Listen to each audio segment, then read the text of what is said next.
Saya berasal dari keluarga yang miskin dan dilahirkan di sebuah estate yang terpencil di Sandakan, Sabah. Pendidikan saya hanyalah setakat tingkatan 5. Hari ini jumlah jualan saya melebihi 1 juta ringgit Malaysia kerana saya telah memilih satu peluang keemasan di Elken. Dan saya mempunyai rangkaian yang begitu luas sekali di Sabah dan Brunei. Saya sebenarnya seorang pekerja yang rajin dan suka dicabar. Sepanjang perkhidmatan saya selama 10 tahun sebagai seorang pengurus restoran, saya banyak mencipta anugerah dan saya sanggup bekerja melebihi 15 jam sehari. Saya juga akan turun kerja dari jam 7 hingga 12:30 malam kerana saya ingin restoran di bawah jagaan saya mencapai yang paling cemerlang di Sabah. Sepanjang perkhidmatan saya selama 10 tahun, saya telah dinaikkan pangkat sebanyak 9 kali, iaitu bermula sebagai tukang sapu, trainee sehinggalah menjadi seorang pengurus restoran. Namun gaji saya hanyalah dinaikkan dari 400 sehinggalah 2,000 ringgit sebulan. Di Elken pula dalam tempoh 1 tahun melakukan secara sambilan, saya telah mendapat pendapatan 10,000.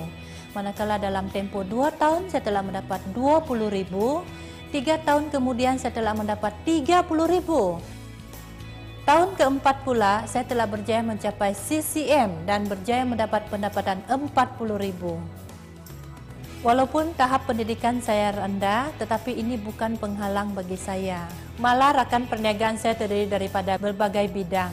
Ada yang latar belakang mereka jauh lebih baik daripada saya.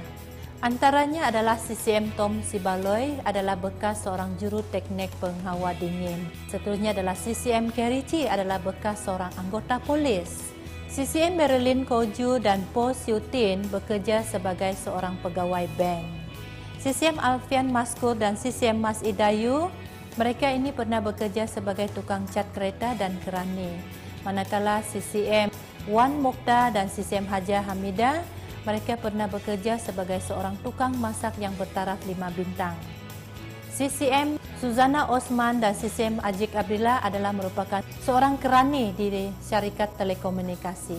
Elken adalah sebuah syarikat yang mengetahui trend mengejar kejayaan secara pantas.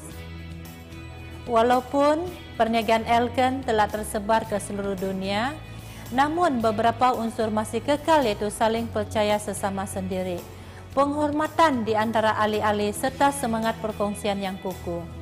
Dalam 10 tahun bekerja di restoran, saya tidak mampu membeli kereta. Tetapi hanya 6 bulan di Elken, saya mampu membeli kereta Proton Aerobaik bernilai 38,000. 2 tahun bertukar ke CR-V Honda bernilai 96,000. 5 tahun ke Mercedes E240 bernilai 210,000. 7 tahun ke Prado bernilai 230,000. Tahun depan saya akan bertukar ke Mercedes-Benz CLS bernilai 460,000. Melalui Elken juga, saya dan keluarga pernah melancung 25 destinasi antarabangsa dalam masa 10 tahun. Termasuk Holland, Perancis, Belgium, Thailand, Vietnam, Hong Kong, China, Italy, Korea, California, Los Angeles, San Francisco, dan Australia. Semasa bekerja di restoran makanan segera, semua usaha saya telah mendatangkan keuntungan yang banyak kepada pemilik restoran. Saya pernah juga berimpian untuk menjadi seperti pemilik itu. Tetapi impian saya tidak tercapai karena orang biasa seperti kami memang tidak mampu menjadi pemilik syarikat franchise yang memerlukan modal perniagaan 100,000 hingga 1 juta ringgit Malaysia. Kini saya memiliki hasil jualan yang bersamaan dengan keuntungan perniagaan lebih daripada 5 hingga 6 buah restoran makanan segera.